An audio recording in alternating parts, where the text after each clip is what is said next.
नमस्कार दोस्तों, मैं प्रिया सैनी आप सभी का अपने चैनल जर्नी ऑफ फेम में बहुत बहुत स्वागत करती हूँ। दोस्तों, कैसे हैं आप सभी? मुझे उम्मीद है आप सभी अच्छे होंगे, सुरक्षित होंगे। दोस्तों, आज मैं आपके लिए बहुत ही इम्पोर्टेंट टॉपिक पर एस्से लेकर आई हूँ। ये जो टॉपिक है ये हमारी इंडियन हिस्ट्री, भारतीय इतिहास में काफ़ी महत्वपूर्ण मानी जाती है यह घटना। तो उसी को देखते हुए मैंने ये ऐसे लिखा है। 4 फरवरी जो हमारे भारतीय इतिहास में है वो चोरी चोरा कांड के नाम से जाना जाता है। इससे बहुत सारे क्वेश्चंस भी आते हैं और ये हमारे लिए काफ़ी इम्पोर्टेंट बन जाता है। तो इसी के ऊपर मैंने निबंध लिखा है। इस पर एक कंपटीशन भी होने जा रहा है, तो उसी को देखते हुए मैंने ये ऐसे लिखा है। तो चलिए देखते हैं क्या है चोरी चोरा कांड का निबंध। दोस्तों, अगर आपको वीडियो अच्छी लगे तो प्लीज़ चैनल को लाइक, शेयर और सब्सक्राइब करना ना भूलें। सिर्फ मेरी आपसे इतनी ही रिक्वेस्ट रहती है। मैं आपके लिए और बेहतर लेकर आऊँगी, इसके लिए मुझे मोटिवेट मिलता है कि हाँ, मेरे द्वारा बनाई गई जो वीडियोज़ हैं वो आपको पसंद आ रही हैं। तो प्लीज़ चैनल को सब्सक्राइब और ज़्यादा से ज़्यादा अपने दोस्तों को शेयर करें और वीडियो को लाइक करना ना भूलें। तो चलिए शुरू करते हैं। हम जो चोरा चोरी कांड का जो एक दृश्य दिखाएंगे, मतलब उसको जो प्रकट करने का तरीका है, कैसे हम उसे एक्सप्रेस करें, तो उसी को एक कोटेशन के माध्यम से हम स्टार्ट करते हैं। ठीक है, इससे क्या होगा, ऐसे बहुत अट्रैक्टिव लगेगा। अपने लहू से सींचा है इस देश को उन परवानों ने, अपने लहू से सींचा है इस देश को उन परवानों ने, यूं ही नहीं ये वादियाँ लहराती, यूं ही नहीं ये वादियाँ लहराती, और गाती नाम उन दीवानों की, और गाती नाम उन दीवानों की। अभी कतार बहुत लंबी है खुदा, अभी कतार बहुत लंबी है खुदा, कमी नहीं है मेरे मुल्क में, कमी नहीं है मेरे मुल्क में, सरहद पर मिट जाने वालों की, सरहद पर मिट जाने वालों की। तो इस तरह आप अगर अपने ऐसे की स्टार्टिंग करेंगे तो वो बहुत ही अच्छा लगेगा। अब देखिए आपका आता है इंट्रोडक्शन पार्ट, जिसमें आप पूरा एक बैकग्राउंड लेकर चलेंगे कि क्या है, कैसे है, क्यों है, भारतीय इतिहास में क्यों महत्वपूर्ण घटनाएं मानी जाती हैं, ये सब आपका फर्स्ट पैराग्राफ में आएगा।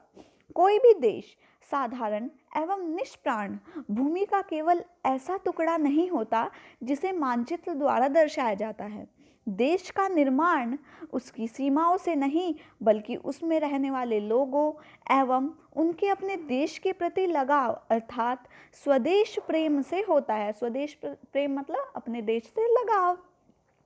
मेरे हृदय में स्वदेश शब्द आते ही मैथिली शरण गुप्त की काव्य की कुछ पंक्तियां उभर कर आती हैं। ठीक है, उन्होंने लिखा है, जो भरा नहीं है भावों से, बहती जिसमें रसधार नहीं, वह हृदय नहीं है पत्थर है जिसमें स्वदेश का प्यार नहीं, वह हृदय नहीं वह पत्थर है जिसमें स्वदेश का प्यार नहीं। प्राचीन काल में भारत को सोने की चिड़िया के नाम से जाना जाता था, किंतु कहा भी जाता है कि समय बदलते देर नहीं। कुछ ऐसा ही हुआ और ब्रिटिश शासन भारत पर छा गया और अपना शिकंजा इस प्रकार कसा कि भारत को खोखला कर दिया। हम भारतीयों को इतने अत्याचार किए गए, साथ ही गुलामी नामक चादर में भी लपेट दिया गया। लेकिन कहा भी जाता है कि पाप का घड़ा एक दिन अवश्य फूटता है। देखिए, अगर आप अपने ऐसे में कोटेशंस का यूज़ करेंगे तो आपका ऐसे एक्टिव लगता है, मुहावरों का यूज़ करेंगे तो आपका ऐसे बहुत ही मतलब कह सकते हैं प्रभावशाली होगा। तो ऐसे ही मैंने यूज़ किया है, पाप का घड़ा एक दिन अवश्य फूटता है। कुछ ऐसा ही हुआ और हम स्वतंत्र हुए।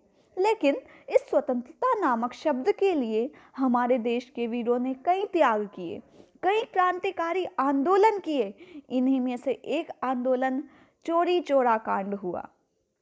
अब देखिए, जो ये चोरा चोरी कांड है, ये मैंने एक कोटेशन के माध्यम से इसको समेटा है।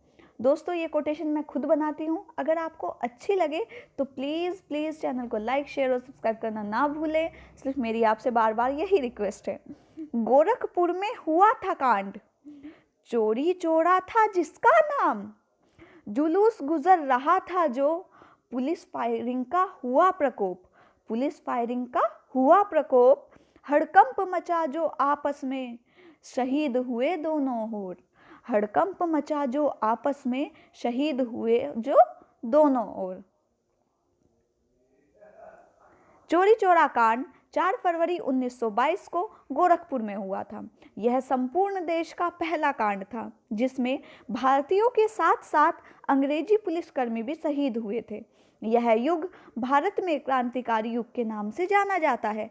इस समय महात्मा गांधी ने विदेशी कपड़ों के बहिष्कार, अंग्रेजी पढ़ाई छोड़ने और चरखा चलाकर कपड़े बनाने का आह्वान किया था।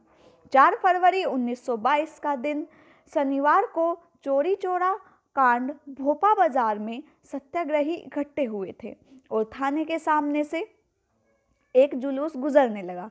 तत्कालीन थानेदार ने जुलूस को अवैध घोषित कर दिया कि ये वैध जुलूस नहीं है, इसे रोका जाए।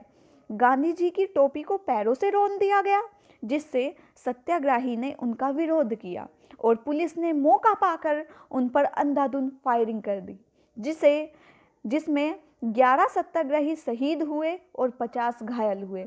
जब पुलिस कर्मियों की गोली खत्म हो गई तो वह थाने की तरफ भाग खड़े हुए। भीड़ फायरिंग से भड़क चुकी थी। उसने कैरोसिन डाल पूरे थाने में आग लगा दी। इस कांड में एक सिपाही मोहम्मद सिद्दीकी ने भागने की कोशिश की तो उसे पकड़कर आग में डाल दिया गया। थाने में कुल 23 पुलिसकर्मियों की मौत हुई, जिसमें गुप्तेश्वर सिंह, पृथ्वीपाल, वजीर खां, मगरू चौबे आदि थे। संपूर्ण घटना की जानकारी कांग्रेस कमेटी के उपसभापति दशरथ प्रसाद द्विवेदी ने गांधी जी को दी। गांधी जी ने इसे हिंसक घटना मानते हुए अपना असहयोग आंदोलन स्थगित कर दिया कि ये तो हिंसात्मक हो गया है। उनका क्या था कि अहिंसा का सहारा लेकर हम आज़ादी पाएंगे, लेकिन ये क्या हो गया था, हिंसात्मक हो गया था। तो इसी को देखते हुए असहयोग जो आंदोलन है वो स्थगित कर दिया गया। इस कांड का भारतीय स्वतंत्रता आंदोलन पर काफ़ी असर पड़ा। इस प्रकार संपूर्ण आंदोलन भारतीय समाज में एक विशेष दर्जा रखे हुए हैं, जो कि महात्मा गांधी जी के हिंसक, अहिंसा और हिंसात्मक में बदल जाने का एकमात्र उदाहरण है। ठीक है, एकमात्र यही उदाहरण है जो उन्होंने अहिंसा का मार्ग अपनाया था, उसे हिंसात्मक रूप ले लिया था। और यहीं से जो आप ये भी लिख सकते हैं, यहीं से जो हमारा भारतीय सेना थी वो 2 भागों में बट गई थी, एक गरम दल और एक नरम दल। ठीक है, तो ये आपका पूरा हिस्ट्री थी चौरी चौरा कांड पर क्या हुआ, कैसे हुआ। तो आप इसे एक ऐसे के माध्यम से लिखेंगे। देखिए बच्चों, जो आप अपने ऐसे की एंडिंग करेंगे वो एक कोटेशन से कर सकते हैं। कोटेशन आपकी बहुत अट्रैक्टिव होनी चाहिए। ठीक है, यह मात्र एक आंदोलन नहीं, यह तो मांग है आज़ादी की। यह मात्र एक आंदोलन नहीं, यह तो मांग है आज़ादी की। चौरी चौरा जो जंगा हुई, फैली इसमें शहीदों की आगाज़ की। फैली इसमें शहीदों की आगाज़ थी। कुछ लड़कर पाया, कुछ डटकर पाया। कुछ लड़कर पाया, कुछ डटकर पाया, पर जीता आखिर हिंदुस्तान ही, पर जीता आखिर हिंदुस्तान ही। तो दोस्तों, ये कोटेशन मैंने खुद लिखी है।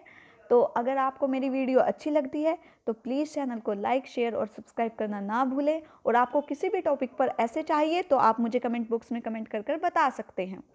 दूसरा, आपको इस ऐसे की PDF टेलीग्राम पर मिल जाएगी। मिलते हैं नए ऐसे के साथ जल्द ही। Thank you so much.